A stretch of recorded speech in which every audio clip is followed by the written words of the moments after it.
Okay, hello. This is the first time I'm really speaking to a camera on this channel, but so I'll do a little quick intro. I'm Jones. It's nice to meet you. If you're a random person watching this, I'm not posting this to like get a big audience or anything. Basically, the purpose of this channel is just to have a little archive of the things I've created, and if people want to see that, that's cool too. You know, just being comfortable expressing myself more, like sharing my identity with the internet is also a cool thing that I've wanted to get into. So that's the reason for having this channel. But I'm here today recording a book review of The City and Its Uncertain Walls by Haruki Murakami. So I'm gonna share my thoughts and opinions on this book. I can tell you right now, it was an excellent book.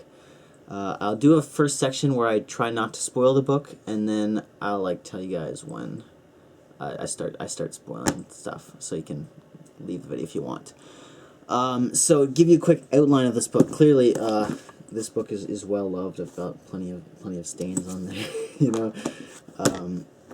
Very well loved. So it's a story about a man, and he falls in love with this girl at a young age, and all of a sudden one day she disappears off the face of the earth, just completely gone. And it's about him it's a lot of magical realism, him between two different worlds. He's kind of going through his whole life trying to get over this girl, and he goes into this other world that him and this girl have created, this alternate reality. So, and yeah, it's all about him kind of going through his life trying to get over this. And yeah, so some of the main themes in this book, like I said, magical realism is a big one. Letting go of past loves, finding who you truly are, yourself. Finding your fate, I would say. There's some strange things with time, finding your identity, what truth is, what reality is, consciousness. He kind of plays with consciousness a little bit. Obviously, love is a big part of it, and trauma as well. He goes into, yeah, a lot of deep themes. I love how he develops things in this book. It's really excellent. What the book does well, I would say, is I do like his writing style. I could see how it is not for everyone. I really do like it. I would say it's Kafkaesque. I don't know if I'm using that word correctly. I only read one Kafka book and I stopped halfway through because it got kind of boring. But what I mean is, like, he doesn't say direct names of things. Like, he won't give people names. He won't give places names. He'll just kind of leave it blank. So he kind of fleshes out in kind of a rough outline. And he also gives references to other media, which is I like. He put little different, like, oh, this jazz song is stuck in this guy's head, and he writes a jazz song down, and then I could be, oh, I could find this jazz song, now I got a cool new jazz song to listen to. He references other books too. So I do like how he does that. It's very cool, very cool. There's a lot of metaphors in this book. Like, everything is a metaphor, so it's all really open to interpretation, which is cool. It was really thought-provoking for me. I was writing hella annotations in the margins. So it was a really cool book to make you reflect. Yep, very cool. He develops the themes really well, really goes into depth. I would say he doesn't develop the characters a ton. Well, he gives good backstory. So he gives good backstory on like one or two characters, that would like Mr. Koyasu and the main guy. Other than that, if you're looking for like a crazy world building good book, I would say this is probably not it. But he develops the themes really well, which I like. He goes really into depth on the different themes of the book, the different metaphors. That really makes you think, gives you a lot of different aspects to think about, which I do love.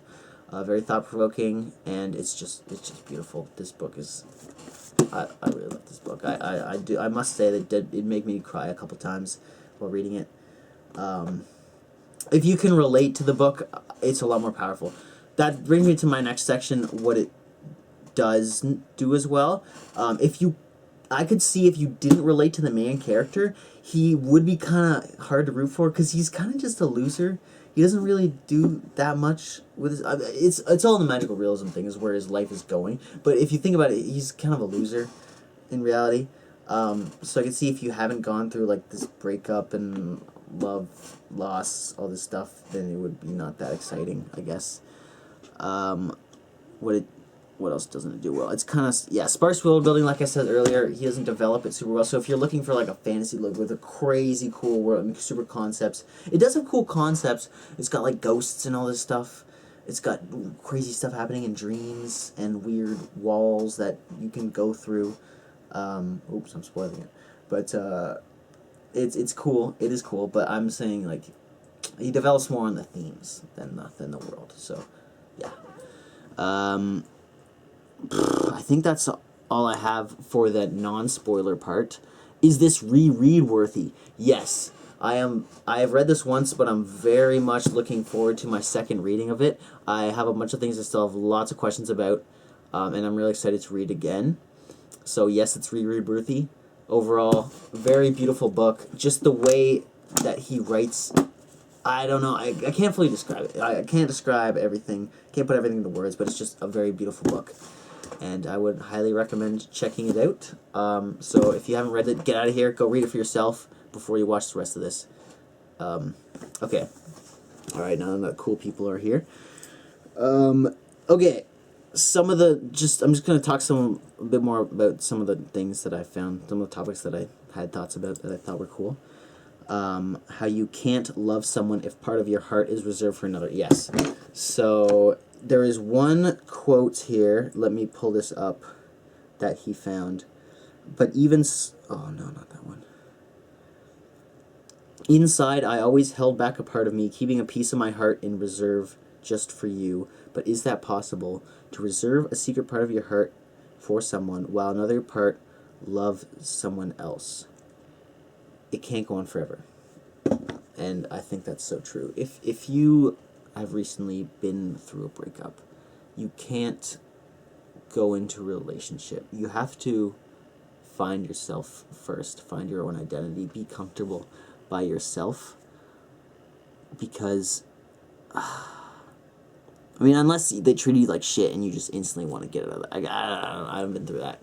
But if you're still holding on to a part of somebody else, you can't go on and try to love someone else until you are content by yourself and don't feel that attachment to your ex anymore, because it's not going to work out. It's just not. That's what I think.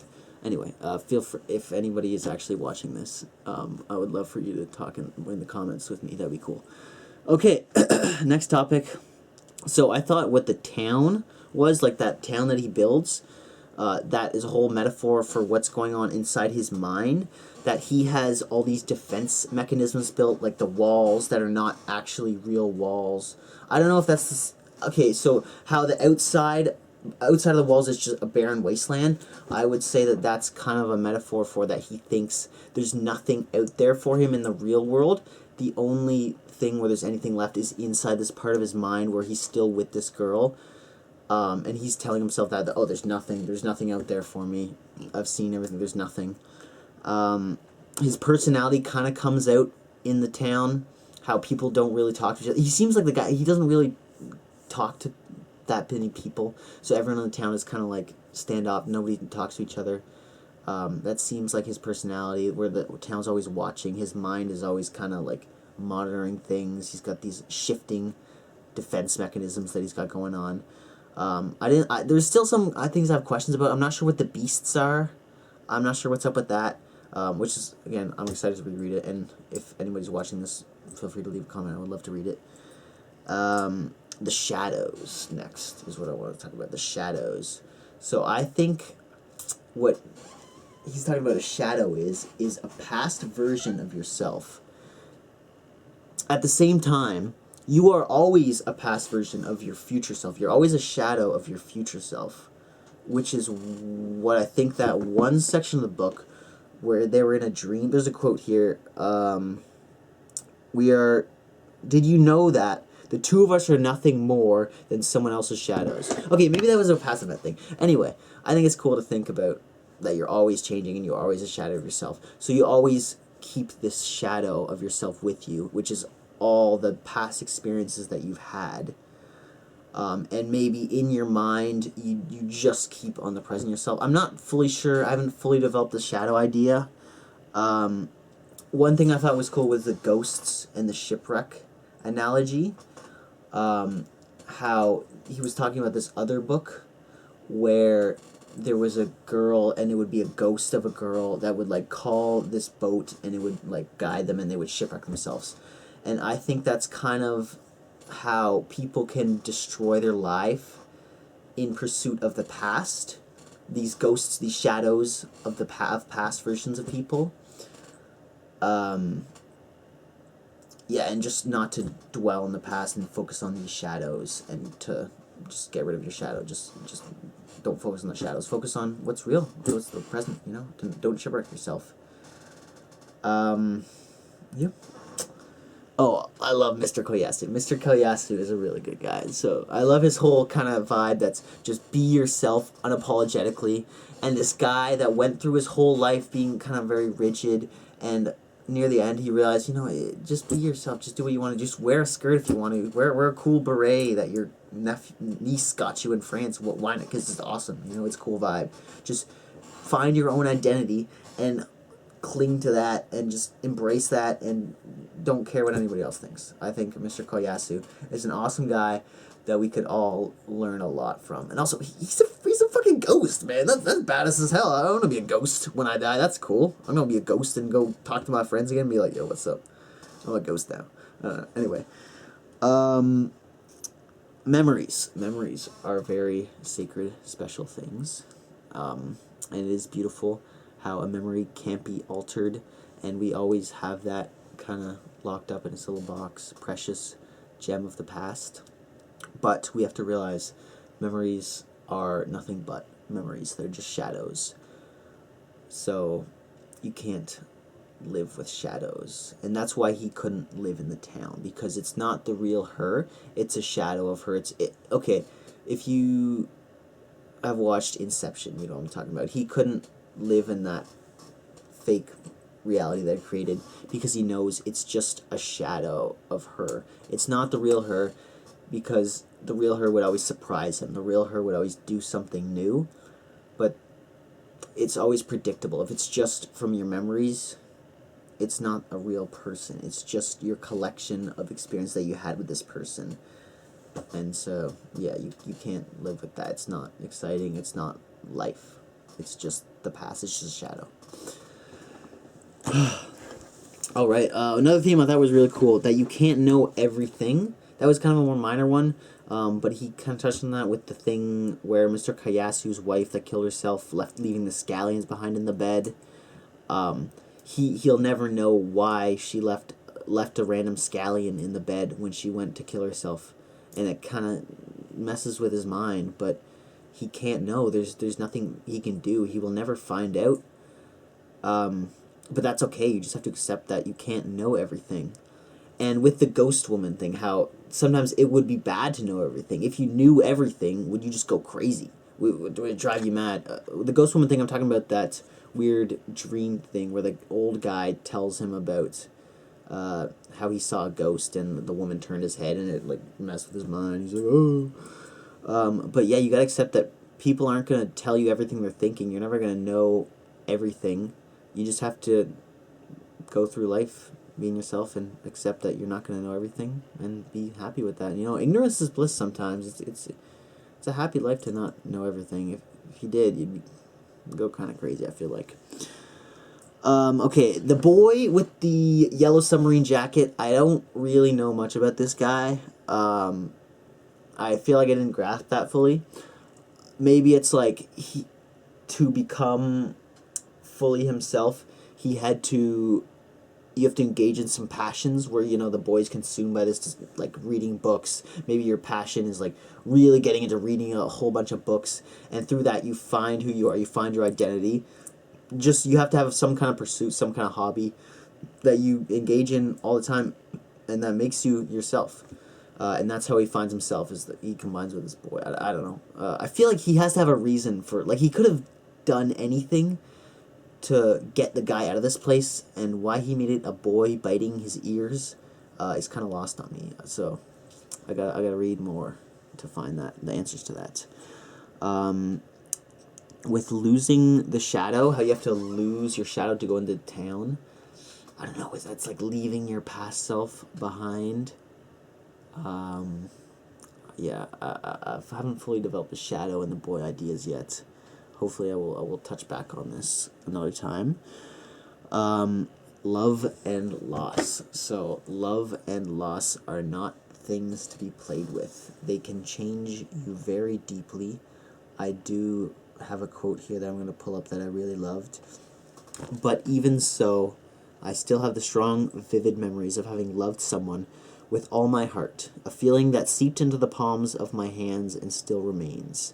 Whether you have that warmth or not makes all the difference in the way your soul remains after death. Bless Mr. Koyasu.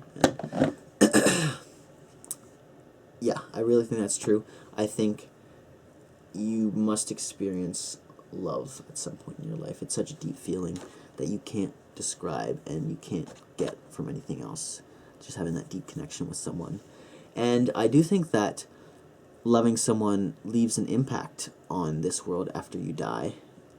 Just spreading love to the world, leaving a positive impact is your legacy. Just giving love to the world will be left there when you die. That even if it's not a memory of you with people, I feel like it's in the earth somehow. If you love someone, it just remains after time. You know, it's like magic. It's beautiful. But yeah, don't play with stuff like that because it can really mess you up. It will leave a lasting impact on you. So be very careful on who you choose to love. I think that's also very important. Believing that you'll catch yourself. So in the end, when he has to go back to the real world, he's talking to the Yellow Submarine Boy. He's telling him, you have to believe that someone will catch you. And who does that person that will catch you? It's yourself. You have to, this is especially true if you're going through something like a breakup. You have to believe that you will survive by yourself. Because you have always survived. You will get through everything. You can catch yourself. You will be fine. You just have to trust yourself. Trust that you have the ability to keep going on, to keep pushing through, to keep finding love wherever it is, to enjoy your life as much as possible. And yeah, just trust in yourself. Just believe, and you'll be fine. You'll be fine. I think you get through anything with that mantra for sure. Choosing reality. This was a quote. I don't think I have the quote saved, but it was something where reality can be anything. Reality is what you choose, and that's true. I think it's what you make of it. Life, like, you gotta go out there and make your own life. You know, you gotta do stuff. You gotta make life exciting. Nobody's gonna make it exciting for you. Nobody's gonna ask you on a date. You gotta ask people on a date. You know, you gotta make life what you want it to be. So reality is what you choose. I think that is very true. And you could also choose to be stuck in the past in a weird town with unicorns that kill each other. But why? Don't do that, man. Don't do that.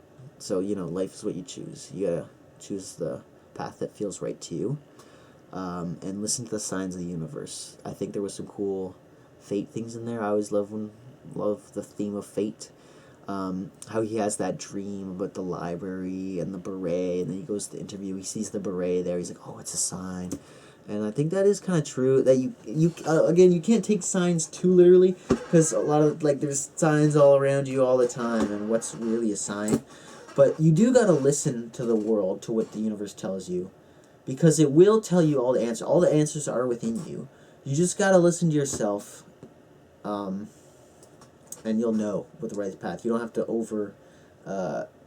overcomplicate it, over logicize it, or put too much logic into it. You just gotta listen to the signs that the universe and that your heart is telling you, and you will find your path. And the guy, the main character in this book, knew that. He just kind of knew that something else was calling for him, that this wasn't all there was to life. Something is out there, and it was revealed to him in a dream. and he went there and he found it.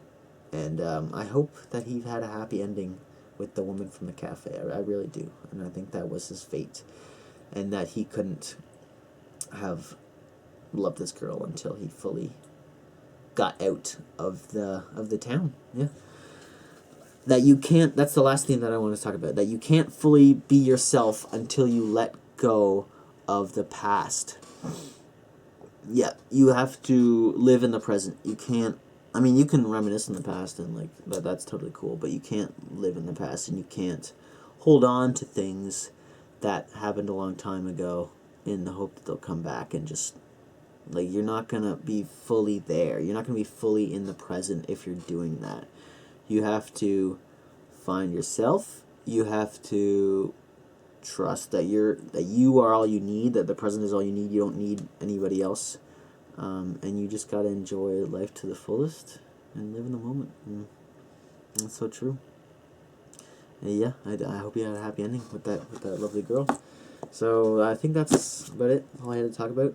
If you haven't read this book, do it. It's a really good book. Especially helpful if you're going through a breakup or something. You know, it's very relevant. And yeah, there you go. That's all it is.